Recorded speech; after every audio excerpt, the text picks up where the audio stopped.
Es un placer saludarle en tutorá.tv y es un placer con una mesa que busca explorar con un nivel de profundidad especial el Mosaico, que fue un gran personaje, el Mosaico con sus claroscuros, pero también con un gran legado y con una gran esperanza. Shimón Peres, a partir de visiones muy diferentes, querido Enrique, incluso el embajador, aprecio mucho, embajador de Israel en México, que esté con nosotros. Enrique, podremos ver a fondo muchas de las caras que hicieron un personaje único que ha sido enterrado, que ha fallecido esta semana. Así es, Alberto. Efectivamente, un personaje multifacético, Shimón Peres, tan importante, que vivió efectivamente toda la historia del Estado de Israel. Apenas ayer amaneció por primera vez el Estado de Israel, por primera vez sin la figura de Shimón Peres. Y nos acompañan, como bien dices, en este panel de especialistas, el embajador Jonathan Peled, que nos da muchísimo gusto que nos acompañe, la especialista también, periodista Esther Chabot. Muchas gracias, Esther, gracias por acompañarnos. Está también con nosotros José Penjos. Muchas gracias, José, bienvenido. Y por supuesto el rabino Ambram Aniyar. Muchas gracias, rabino. Gracias por estar con nosotros.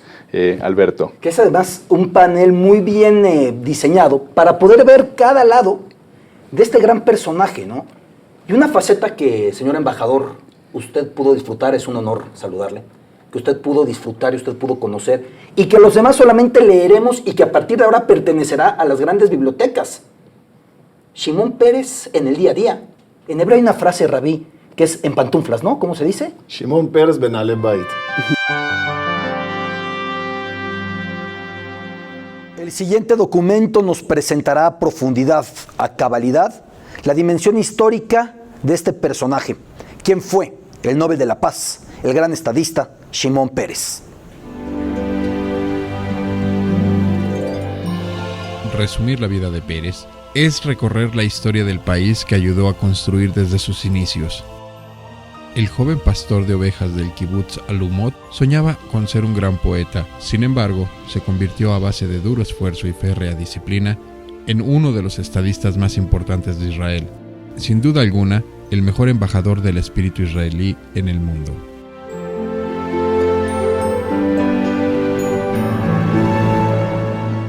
El cerebro de Shimón Peres, la parte más elogiada y activa de su cuerpo, ha sido finalmente su talón de Aquiles. El que fuera presidente, jefe de gobierno, titular de todos los ministerios posibles y líder laborista de Israel, ha fallecido a los 93 años tras padecer un masivo derrame cerebral hace 2 semanas.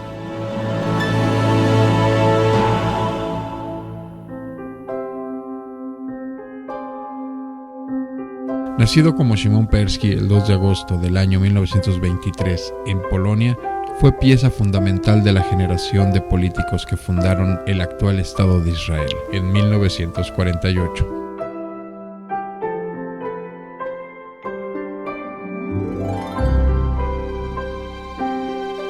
En 1934, a la edad de 11 años, emigró a la tierra de Israel, donde cambia el apellido de Persky por Peres, e inmediatamente comenzó a cursar sus estudios secundarios en el Colegio Geulah de Tel Aviv, y posteriormente fue a estudiar al internado agrícola de Ben Shemen.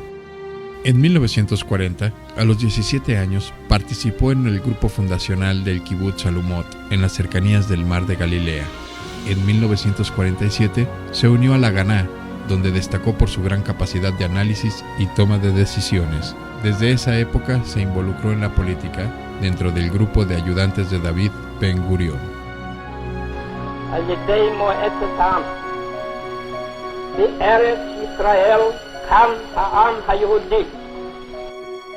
Fue protagonista de la mayoría de los eventos importantes en la historia de aquel país, desde la crisis de Suez a la adquisición de armas nucleares.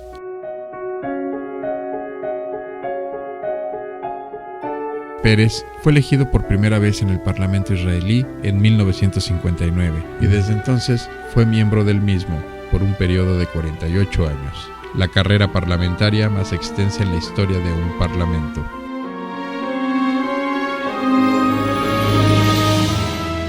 Fue ministro en 12 gobiernos, asumió en 2 ocasiones las funciones de primer ministro y las de presidente del Estado entre 2007 y 2014.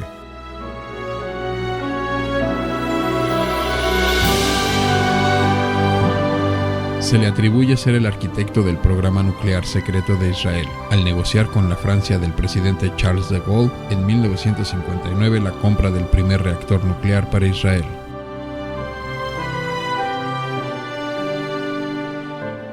Es considerado el padre de los asentamientos israelíes en Samaria y la Franja de Gaza. En 1974, incentiva y funda el primer asentamiento en pleno corazón de Samaria.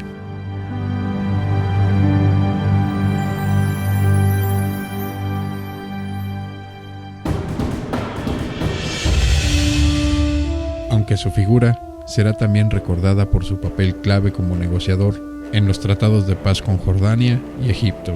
Estos tratados son consecuencia de las victorias israelíes en la Guerra de los 6 días y en la Guerra del Yom Kippur.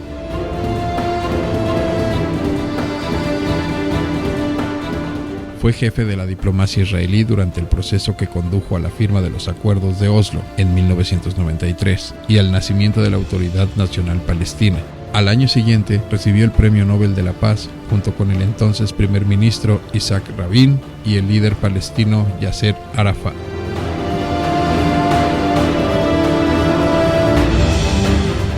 A pesar de no ser tan carismático durante gran parte de su carrera política, los israelíes construyeron un profundo afecto por él, ya que fue el último de los padres fundadores del Estado de Israel.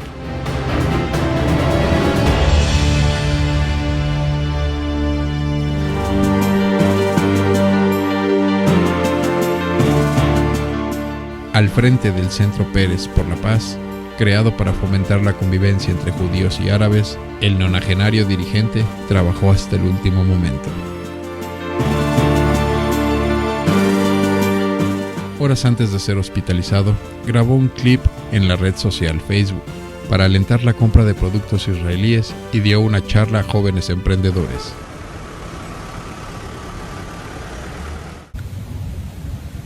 אני ממליץ לכולנו, לכולכם, לקנות מוצרים ישראלים כחול לבן. לא רק מפני שזה יותר פטריוטי, אלא פשוט מפני שזה יותר טוב. אתם יכולים לתאר לעצמכם ארוחה בלי סלט ישראלי. אפשר לערוך את השולחן בלי פירות ישראלים. יש בארץ 350 חברות זרות שמשקיעות כאן. הם באו לכאן, אנחנו כאן. למה הם באו? כדי שהמוצרים שלנו יש שם יוצא מן הכלל. על כן, מה שטוב להם גם טוב לנו, והתיטיבו לעשות. אם תגידו לייק ותוצרת ישראל.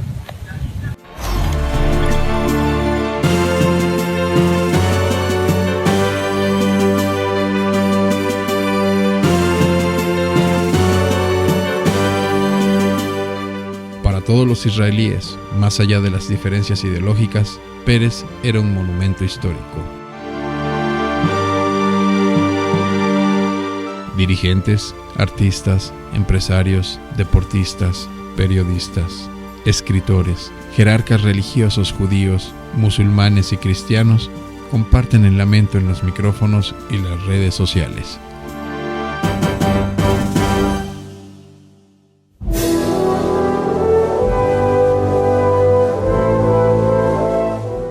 El presidente Reuven Rivlin, el primer ministro Benjamín Netanyahu y el líder laborista Isaac Herzog se despiden con emocionadas palabras al tiempo que numerosos dirigentes mundiales envían mensajes de condolencia y admiración por el viejo Shimon.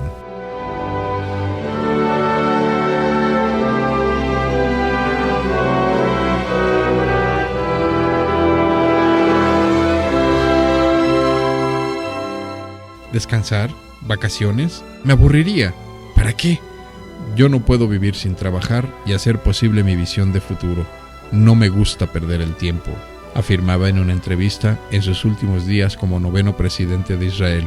Si algo destacaba entre sus entrevistas, más allá del factor tiempo y espacio de las mismas, era que hablaba con igual pasión racional de la nanotecnología, la investigación del cerebro o la necesidad de entenderse con los vecinos árabes, sobre todo con los palestinos.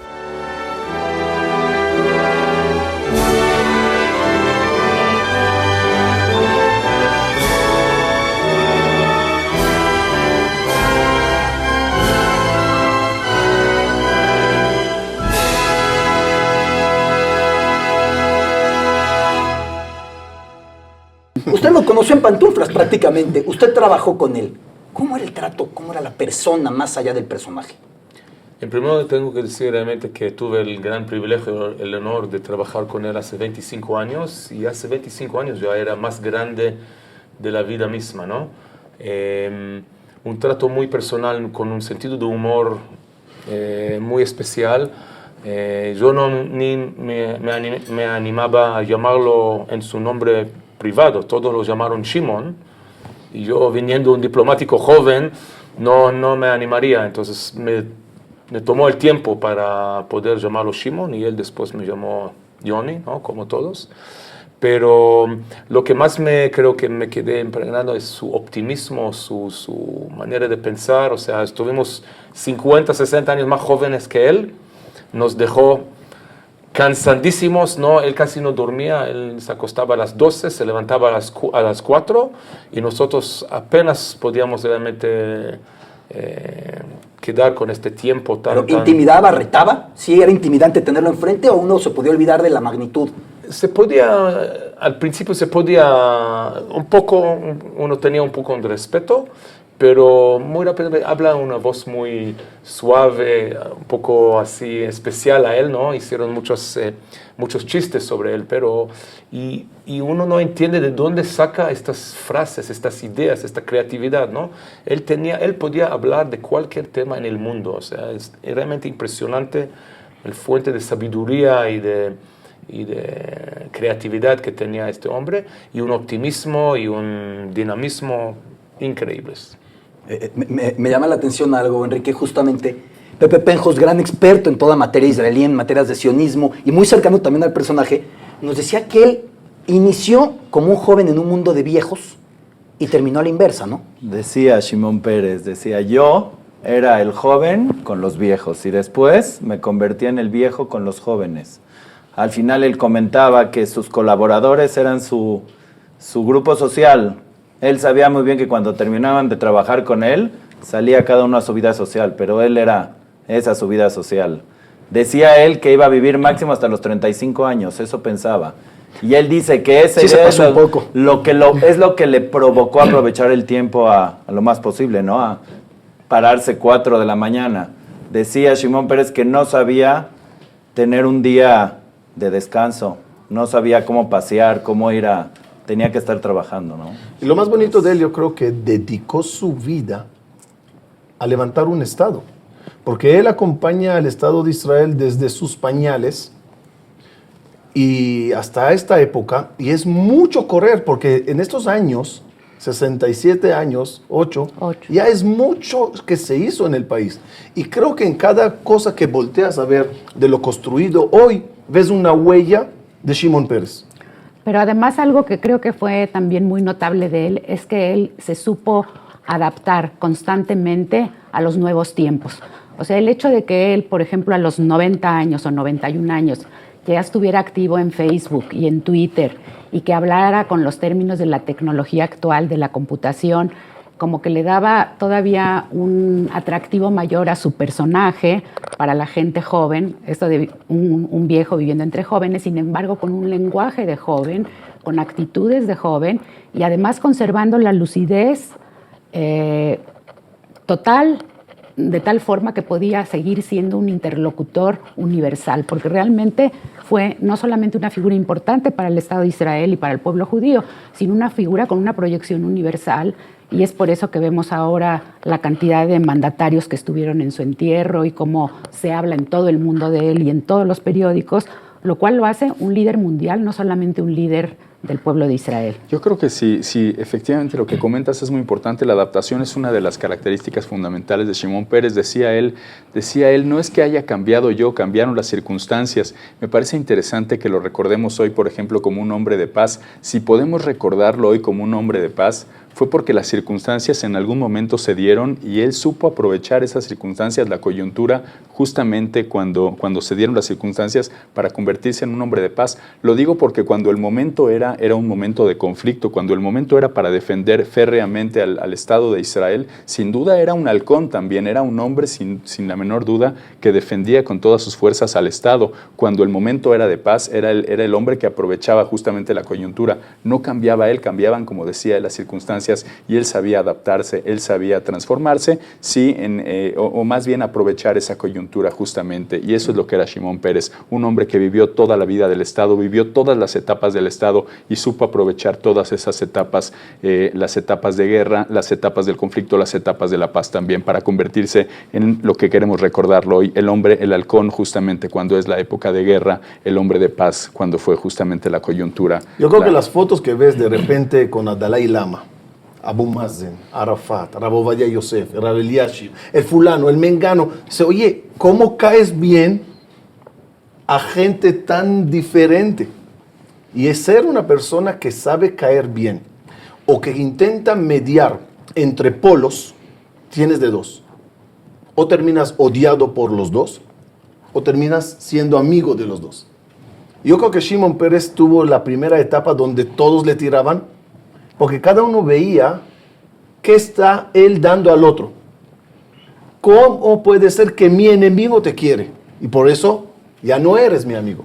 Pero al final yo creo que cayó a mucha gente el 20, y cada uno, en vez de ver qué dio al otro, vio qué recibió de él. Les voy a dar un ejemplo en el punto religioso. Religión o religión de Shimon Peres. Había mucho que le tiraron, pero un momento dado, el Rav Eliashib creo que fue el que lo dijo, a él, todos nosotros, a la parte religiosa, le debemos.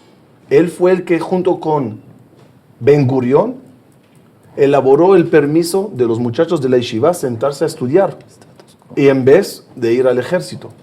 Algo que es polémico cada época, pero su huella está allá. Mira qué recibiste de él y no mira lo que te dejó dar, porque para hacer paz no se da el pastel a uno, se divide entre todos. Y cada uno tiene que estar contento con la parte que le tocó.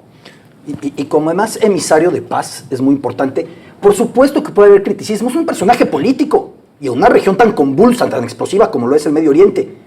Pero los últimos 20 años, 25 años, hubo una auténtica obsesión en ver las maneras de llegar a la paz. ¿Qué pasó antes? Todo personaje político, Mandela mismo, el que queramos buscar. La Biblia misma, Rav, usted lo podrá explicar muchísimo mejor que un servidor con su ignorancia. La Biblia misma plantea seres humanos con facetas, con momentos, con errores. Pero hoy hubo paz también en su sepelio. Yo veía sentados a dos personas que chocan en el Parlamento Europeo, a Tusk y a Orbán, por el asunto de los refugiados. Veía sentados a Tony Blair y a Cameron. Veía a Boris Johnson que tuviera comentarios racistas respecto a Barack Obama, unas filas detrás. Personajes confrontados hoy se encontraron a partir de él. Hollande y Sarkozy también, por supuesto, señor embajador. Y la foto el saludo de Abu Mazen Mazen. con Netanyahu. Que esa foto, Rabí, puede tener, embajador, puede tener implicaciones muy importantes, ¿no?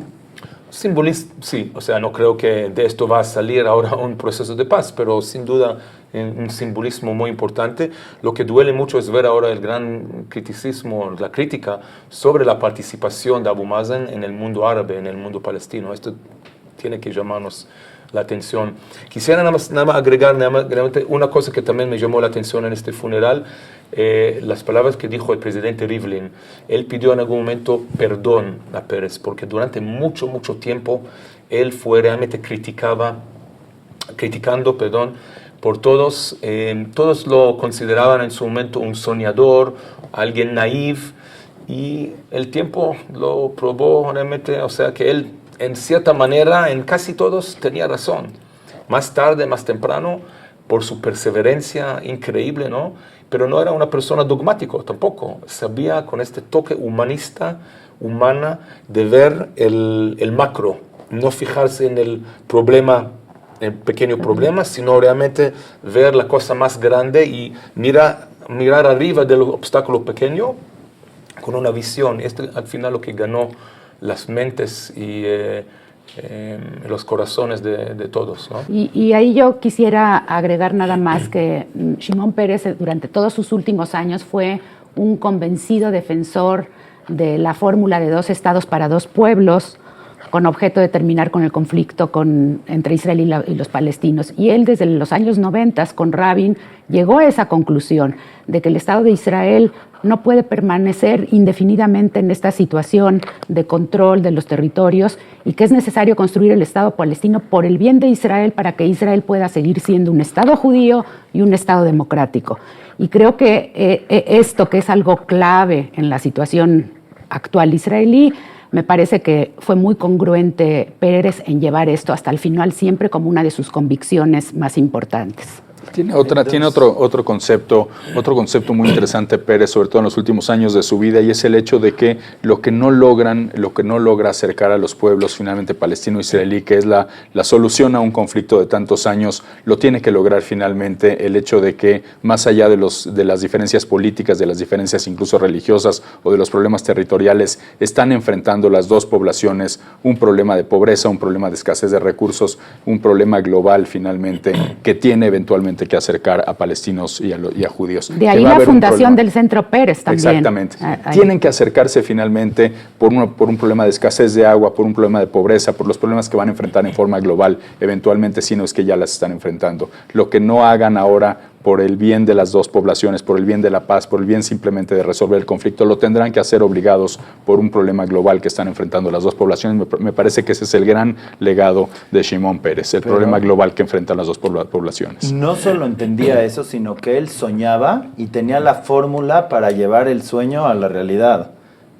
Él, el problema lo plantea como lo estás planteando, y él sostiene que la tecnología y el acercamiento en el centro que hizo y tiene grandes desarrollos tecnológicos es lo que puede hacer que la sociedad se una.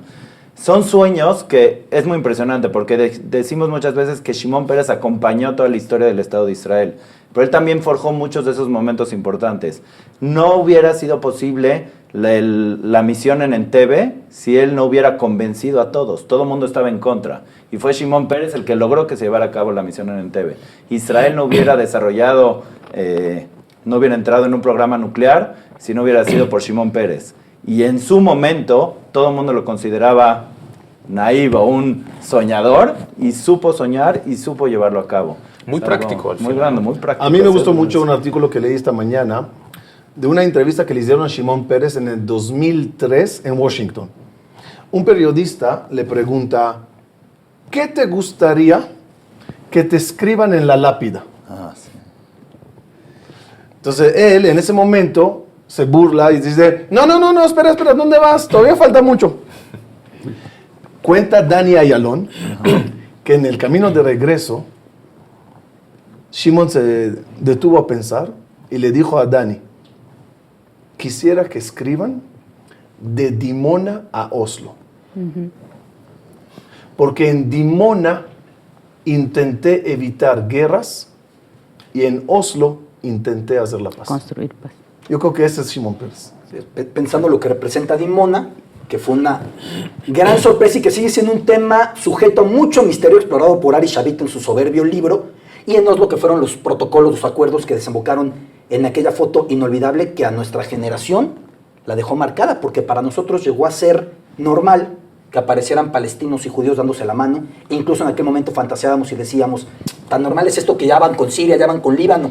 Así crecimos nosotros. Había quedado atrás la primera intifada, venían años de mucha esperanza. Ahora, la esperanza no se puede ir y la esperanza no se tiene que ir. A mí me llama mucho la atención, por supuesto, que esto atañe al espectro desde el cual yo ejerzo el periodismo, que es el deportivo, que él encontrar en el balón ese vehículo de comunicación entre odio, entre rencor y posibilidad de paz, posibilidad de esperanza. Incluso hay una imagen muy cómica que ya hablaremos después, cuando tira un balón a Lionel Messi y se lo estampa en el estómago, pero él veía en el fútbol esa posibilidad. Tuve el privilegio, señor embajador, de conocerlo previo a la inauguración de los Olímpicos de Atenas 2004. Iba caminando, se pueden imaginar, con todo su equipo de seguridad de Bitajón. Yo era un joven reportero, cuando lo vi salí despavorido, y pues obviamente brincaron las torres, los gigantes. No, que no se acerque. Y cuando empecé a hablar en hebreo, un hebreo muy precario, a diferencia del que ustedes dominan, él nada más les decía a los de Bitajón, rega. Y los de Bitajón me alejaban y les decía, rega, que se esperen, déjenlo que hable. Le dije, no, bueno, soy judío mexicano, soy periodista. Dice Abba, lama te me da Ibrit. No, bueno, es que fui a un colegio hebreo y yo quería empezar mi entrevista y él me decía, rega. Ahora él me preguntaba a mí. Era un tipo interesado, un pequeño reportero que lo interrumpía. Y ese día él me dijo una frase. Me dijo, hoy se inauguran los Olímpicos. Si hoy probamos que el mundo puede jugar, es que el mundo puede estar en paz. Si hoy probamos que las diferencias se pueden hacer a un lado para ponernos a compartir un balón y que un campo de batalla puede ser un campo deportivo, entonces hay esperanza. Permanentemente el mensaje del sueño, que él demostró que el sueño podía ser realidad. Yo creo que el término camaleón es el término más perfecto que se le podía dar a Shimon, porque él sabía en cada entorno poner el color que ese entorno quería ver. Algunos lo llamarían político, otros lo llamarían falso, pero yo creo en términos que una vez leí en uno de los libros de nuestros sabios, se llama el hombre agua. Agua es el único mineral en la naturaleza que se puede presentar como sólido, líquido y gaseoso. Hay gente que son agua, es decir, a veces sabe ser sólido, frío, y a veces vamos a correr, ¿no? Lizrom. Y agua tiene fuerza también. Y a veces espúmate. O sea, desaparécete, un poquito gas, un poco aire, lárgate, no es el lugar que tienes que estar. Shimon supo ser hombre de agua y eso es lo que le ayudó a envolverse en cada grupo. Me sorprendió mucho viendo hoy el alevalle, el entierro, los funerales de Shimon Peres, y quisiera ponerlo aquí con ustedes sobre la mesa. Me preguntaba yo, ¿qué hizo este personaje? Porque lo entiendo, para nosotros como judíos, personas, somos por supuesto todos afectos al Estado de Israel, entendemos la importancia del personaje, pero ¿qué hizo este hombre? Siendo expresidente, dejó hace ya algún tiempo la presidencia del Estado de Israel. No se ve con frecuencia que un hombre que ha dejado la presidencia de un Estado sea enterrado con 60 jefes de Estado, con estos funerales. Y que la bandera en Estados Unidos, Obama ordenó a medias. Es algo anormal. ¿Qué logró este personaje que tenga una ceremonia de esta naturaleza? ¿Qué hizo para que en el mundo sea reconocido de esta forma? Todo el mundo se lo preguntaba. Desde que él era la mano derecha de Ben Gurión, la gente preguntaba, ¿qué le veía Ben Gurión a Shimon Peres? Y ahorita, ¿qué tiene Shimon Peres? La primera respuesta le dio Ben Gurión en algún momento a un periodista del periódico Haaretz. Dijo, Shimon Peres tiene dos características importantes. Primera es que nunca va a pedir nada para él. Y la segunda es que nunca va a difamar a nadie. Luego vi un documental que le preguntaban a Shimon Peres, ¿por qué? ¿Cómo le hiciste para ser ahorita el político más querido? Y él contestó, porque la gente sabe que no soy corrupto. La gente confía en mí. Creo que hay pocos líderes en el mundo en el que todos podemos atestiguar que fue 100% dedicado a su pueblo, ¿no? Y yo creo que algo que le ha ganado la estima de tantas naciones y tantas sociedades es que además de su carácter de político profesional, también tiene un perfil humanista muy fuerte. O sea, él fue un personaje con una gran apertura hacia todos los pueblos, con mucho humanismo en su manejo del discurso y de sus propósitos y de sus actividades. Y en ese sentido creo que no hay muchos políticos en la actualidad que conjunten tantas cualidades. O sea, se trata de todo un abanico que lo hizo ser alguien especial. O sea, puede haber otros políticos más astutos, más atrevidos, más fuertes, pero él conjuntaba toda una serie de rasgos que lo hicieron atractivo a todo el mundo. Yo creo que también el hecho que era un gran soñador. A veces la gente dice, wow, ¿cómo te atreves a soñar en cosas que es lejos? No importa si sus sueños al final podían ser todos real o parte real. Yo creo que la gente los fascina pensadores. Toda la tecnología hoy en día es producto de grandes soñadores. Que vamos a tener internet. ¿Cómo crees? Vamos a tener lo que sea. Vamos a llegar a la luna. En Shimon yo creo que se veía siempre un sueño. Y la gente decía, wow. No, él siempre dijo, mientras que uno tenga sueños, más sueños que memorias, uno sigue viviendo. Se lo dijo a Margarita Zavala el último día antes de caer enfermo. Ella fue, de hecho, creo, la última extranjera o política extranjera que lo vio. Y yo escuché una entrevista con Margarita Zavala en el radio cuando le preguntaron de qué habló ella le pidió un consejo y le dijo eso que usted acaba de decir ahora. Y estamos hablando de un hombre que no es que haya visto en su vida puras victorias. De hecho, lo comentábamos. ¿Cuántas derrotas vio Shimon Peres, por lo menos en las elecciones? No sé, pero tomó todos los puestos que se pueden tomar en la política israelí. Pero para primer ministro tengo entendido que perdió 5 veces. 5 veces. Pero ver algo impresionante. Estaba trabajando con su equipo en un discurso para dar en Estados Unidos. Y dice, ¿cómo me voy a presentar? No, soy el presidente de Israel, el presidente del pueblo judío. Y iba a ser en Estados Unidos y le dice a su equipo, no, tú eres el presidente de Israel y de los judíos. Y Obama es el presidente de Estados Unidos. Y él contesta, y de los árabes. O sea, él mismo le aclaraba a su equipo de trabajo en ese detalle de las cuestiones. Y ese tipo de cosas lo hacían a veces perder. Y él temía, o sea, él no quería, teníamos que convencerlo, o sea, no yo, pero que postula por segunda vez al presidente, porque lo perdió también una vez. Y no aceptó hasta que le garantizaron que va a ganar. Es como que nunca ha ganado una elección, digamos, abierta. Le llamaban el gran número 2.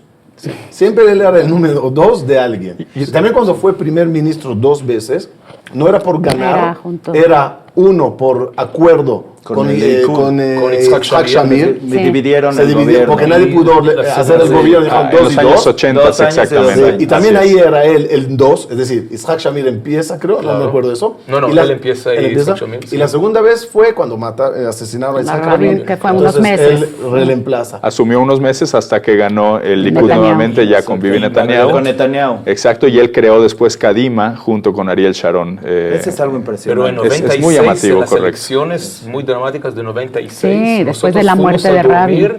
Con Shimon Peres ganando la elección. Y despertarnos con Netanyahu como primer ministro. Correcto. O sea, y nadie pensaba que después del asesinato de Rabin, como Peres como candidato, que no va a ganar la elección. Bueno, el hecho de ser número 2, podemos referirnos a lo mejor a Jacob y a Isaf, que Jacob fue el predilecto. Entonces Pero, el número 2. Aún así, rara vez se vio en Israel o en cualquier otro lado un personaje que tuviera tanto respeto de sus propios enemigos políticos. Es sorprendente el respeto que le daban siempre sus propios enemigos. No solamente eso, también los detractores del propio Estado de Israel, los más fuertes críticos del Estado, de sus políticas. Pienso, por ejemplo, en algunos de los textos que he tenido la oportunidad de leer de Mario Vargas Llosa, del Premio Nobel de Literatura, acerca del Estado de Israel, tan críticos acerca de las políticas del Estado. Cuando se refiere siempre a Shimon Peres, habla acerca de las conversaciones que tuvo la oportunidad de tener con él y de las pláticas literarias, en fin, del gran respeto que le tiene Vargas Llosa, como tantos otros detractores de las políticas del Estado de Israel. Cuando hablan de Shimon Peres, hacen un paréntesis, hacen una pausa, ellos lo hacen también sus enemigos políticos. Es un personaje realmente singular, Shimon Peres, en ese sentido. Ayer, en el entierro, no sé si lo vio, señor embajador, Amos Oz, él platicó, yo me sorprendí, tenía una llamada cada semana con Shimon Peres para hablar de literatura, para hablar de cosas que les interesaban a ellos, y el mismo Shimon Peres pidió que Amos Oz fuera quien diera algunas palabras. Pero que finalmente tiene simbolismos muy importantes que hablan de la pluralidad que tiene que haber y que él mismo promovía. Ahora, a mí me interesa mucho, embajador, aprovechar la gran vivencia que usted tuvo cerca de Shimon Peres. ¿Escuchaba? ¿Indicaba? Sí. ¿Cómo era? Escuchaba a todos. Escuchaba, formaba su opinión, pero siempre daba a todos. Uno nunca tenía la impresión que él sabía ya todo y que ahora es una formalidad. Él realmente mostró un interés, escuchaba y después decidía lo que quería. Pero estaba abierto a escuchar hasta el último asesor o persona digamos, en la pieza, en el cuarto. En la sala, en el cuarto. Conozcamos el lado humorístico de Shimon Peres.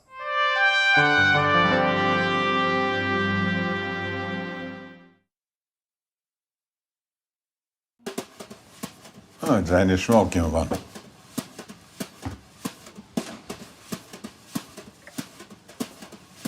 זה ניוטרון. זה ניוטרון. אדוני הנשיא, סיימת כבר לארוז? אני עובד על זה. מצוין. חשבת מה אתה הולך לעשות ביום שאחרי? גם על זה אני עובד. אוקיי, אז איזה ניסיון יש לך? הייתי רפתן ממדרגה ראשונה.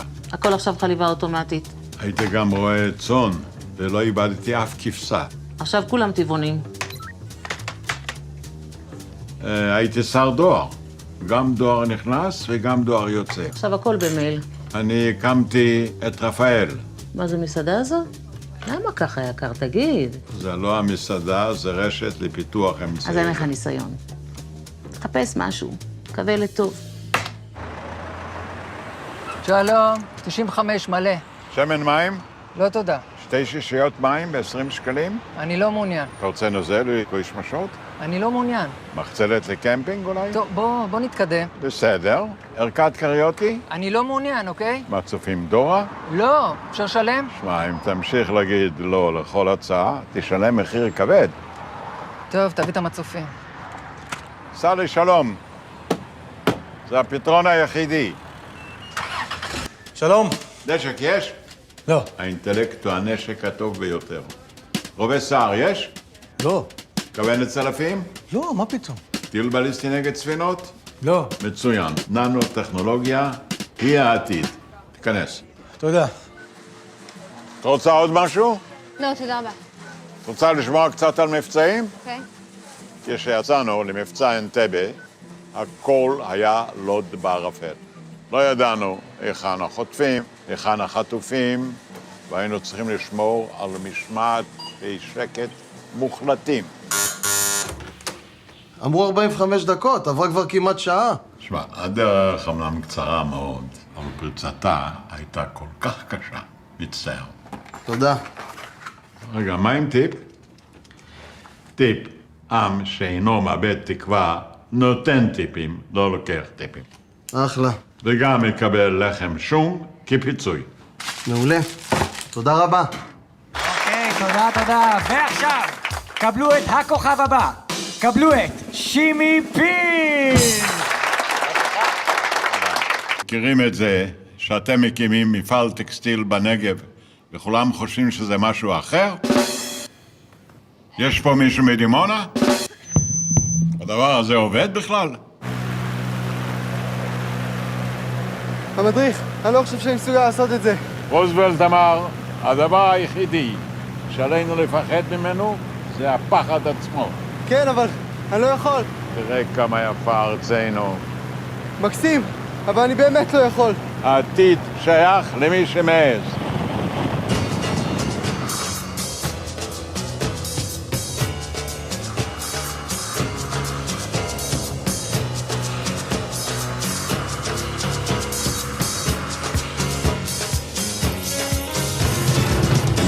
אתה לא צונח, אתה ממריא.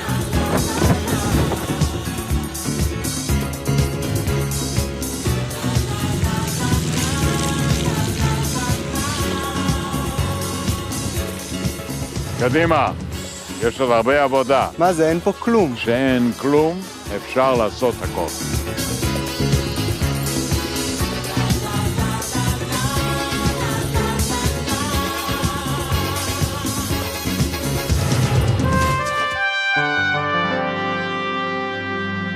Y por último, embajador, un tipo obstinadamente laboral y un soñador, pero gustos, pasiones.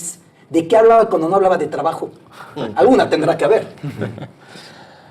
También el albino. No, Yo con no. sus copas. Él decía que a él le gusta una copita al final del Sí, día. sí, y durante mucho tiempo tenía en su oficina siempre una botella, pero en los últimos años no lo dejaban. La verdad que quería también mencionar que él vino 2 veces a México. En estos últimos años, realmente tuve el gran privilegio de estar en 2 ocasiones. Uno, acompañándolo en su visita de Estado en 2013, donde abrió también la Feria del Libro en Guadalajara. Y la segunda vez el año pasado, ya como embajador, en la cumbre de negocios en Guadalajara, ¿no? Y en el camino, en el auto, desde el aeropuerto en Guadalajara hacia el hotel, me dijo, Yoni, por favor, después de esto podemos ir a tomar, ¿puede recomendarme un lindo lugar donde podemos sentar a la tarde y tomar una cerveza o tomar un café. Y dijo, bueno, por supuesto lo voy a pensar. Llegué al hotel y dije a sus asesores, mira, el Pérez quiere ser. Me dijo, no, él no sabe lo que él realmente necesita, él tiene que descansar. O sea, él ya no logró tener este lujo de salir a la tarde a Guadalajara a tomar un café. Pero tenía 92 años ya, ¿no? ¿Perdón? 92 años, ¿no? 92 Le pasó años. que se Pero cayó. el espíritu no lo quedaba. O sea, Una vez se cayó en medio de un discurso, ¿no? De tanto... Se cayó cuando iba a recibir el premio Nobel, de hecho, fue muy... no, pero aquí eso también, fue hace muchos en años. 2013 se también. desmayó por la altura, ¿no? Ya, la edad ya al final un Sí. poquito ya le Afectó. afectó. No sé si vieron la imagen en la Sukkah, cuando se le cayó estaba sentado en una entrevista o algo así, de repente se cae todo un árbol falso, ¿no? Pero sobre su cabeza con todo el letrero que estaba allá. Todos brincaron, todo, y él así como... Tranquilo. Entre las hojas, cuando le retiran las ramas, él se tranquilo, mete la mano, saca Otra el cosa peine, que- se peina y vámonos. Creo que no hay, corrígenme si me equivoco, no hay otro político en el mundo que ha sido 68, o sea, tantos años 48. en la vida, no, más de Javier 40. Knesset 48. Era pero parlamentario mucho más 48. caro. Entonces, Javier la Knesset no política era Javier que no es pero- Javier. 7 más 7 de presidente, más 10 antes, o sea, él lleva como Así 65 es. años político. Yo no creo que hay ningún otro político líder en el mundo, menos Ese en dato México, que dice- que durante 65 años ha sido relevante Así es. un político, no solamente ser un político. Yo creo que ese relevante. video que sacó chistoso cuando ya se jubiló, que Sí. busca trabajo, Cierto. tenía un mensaje como diciendo, no puedo vivir Sin sin estar mi ocupado. estados, No mi puede. país, sin hacer algo por la gente Aunque mía. sea entregar No conocí pizzas. otro tipo de vida. Sí. Él a los 26 años Ya ya dice. trabajaba con Ben Gurión. Dejó Cierto. a los 26 años de trabajar, no había ido a la universidad, no hablaba inglés, no hablaba francés y a los 26 años empezó a estudiar. Y ya había sido el artífice de toda la fuerza, de todo el armamento de Israel. Desde ese momento ya se dedicaba a... Me hizo gracia la caricatura en el periódico Haaretz, Sí, ya. donde Ben Gurión y Golda Meir salen a recibirle a Shimon Peres Eso. y dice arriba, pensamos que nunca vas a llegar. Es que nos había desviado por el tequila que le dieron en Guadalajara, en aquella tarde seguramente. Para cerrar, si les parece bien, una frase breve de cada uno de nosotros, recordando, homenajeando, respetando la memoria de quien por 93 años estuvo y deja al Estado de Israel con una orfandad, pero también deja al mundo con una orfandad porque hay una crisis de estadistas, hay una crisis de conceptos, hay una crisis de sueños y sobre todo de sueños que pasen a la realidad, una crisis de conciliación. Entonces creo que es importante, si me lo permites, Esther, una frase para despedirnos y cerrar al gran personaje que ha fallecido. Bueno, pues la frase sería que Shimon Peres constituye para todos nosotros un personaje que al mismo tiempo que carga con toda la historia judía, también ha cargado con todo el futuro judío, ¿sí?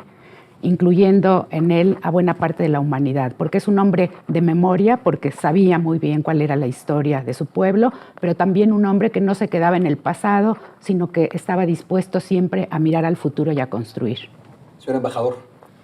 Creo que Shimon Peres encapsula realmente la historia del pueblo judío y del Estado de Israel. O sea, para mí, el Estado de Israel, Shimon Peres, Estado de Israel, son uno. Y yo lo definiría, digamos en una palabra, un gran inspirador. Creo que ha sido una inspiración para todos sus pares y para las generaciones jóvenes también. Querido Enrique.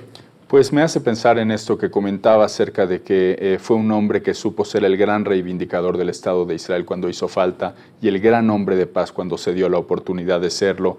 Pienso en Shimon Peres, sobre todo en aquella frase de Sócrates que dice que las almas de todos los hombres son inmortales, pero las almas de los hombres justos, como la de Shimon Peres, además de ser inmortales, son divinas. Así pienso de Shimon Peres, Alberto. ¿Cómo ve, Rafa? ¿Qué frase le parece, Rafa? Mira, para no repetir todo lo que dijeron, que estoy de acuerdo, y decir algo un poco diferente, le preguntaron una vez a Shimon Peres, oye, larga vida, debido a... Y él sorprendió con una respuesta que nadie sabía, por lo menos hasta ese momento. Él es descendiente de Rabbi Haim de Volozhin, viene de grandes rabinos. Y a los 4 años le lleva su tío, creo, al Hafetz Haim en Radin. Hafetz Haim. Y el Hafetz Haim le bendice y le da una veraja bonita. Que tengas éxito en la vida y muy larga vida. Él se acuerda siempre de esa toma. Curiosamente, que curiosidad para mí es cero, él fallece en el mismo día que es el aniversario del Hafetz Haim, casi a la misma edad de él. Algo que es para mí un símbolo que él mismo reconoció y algo curioso de la misma fecha. Cumplió el pronóstico y falleció en la misma fecha. Así es. Pepe. El día que Shimon Peres estuvo ante el Parlamento alemán para conmemorar el Día Internacional del Holocausto, dijo un Kadish en ese lugar, y él recuerda que cuando hizo Aliyah a Israel, su abuelo se despidió de él diciéndole que acuérdate, Shimon Peres, que siempre vas a ser judío. Acuérdate, Shimon, que siempre vas a ser judío. Creo que tuvo una vida plena como judío. Fue un judío orgulloso ante el mundo y ante su gente, y yo le quiero agradecer que nos demostró que podemos ser judíos orgullosos en cualquier espacio. Alberto, ¿tu frase? Sobre todo, que es posible, que el sueño es posible. Los que estuvimos en esta generación, a la que me refiero, comparto con Enrique, la comparto con Pepe, que nos acostumbramos en los años 80 a la visión de odio y a las piedras que volaban a un lado y a la ocupación hacia el otro. De pronto vimos que quienes eran enemigos podían no ser permanentemente tal. ¿Y por qué no? ¿Por qué no que se regrese a eso? Se entiende que es muy complicado, se entiende que es difícil por los dos lados, pero finalmente creo que el legado tiene que ser que es posible. Ha sido un privilegio. Gracias. Muchas gracias. Gracias, señor embajador. Gracias, Esther.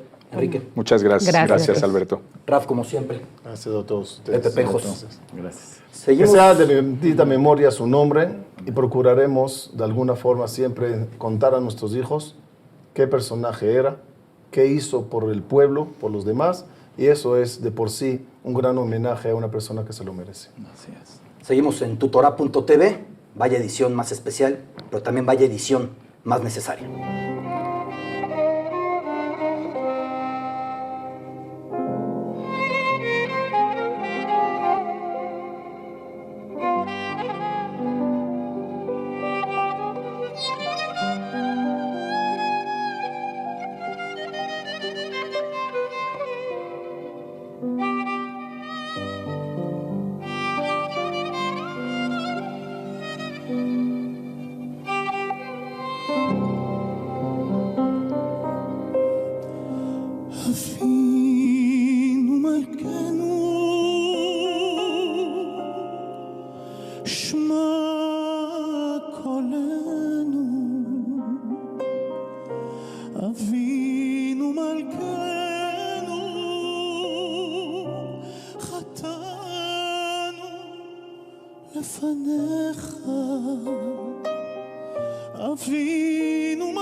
Show.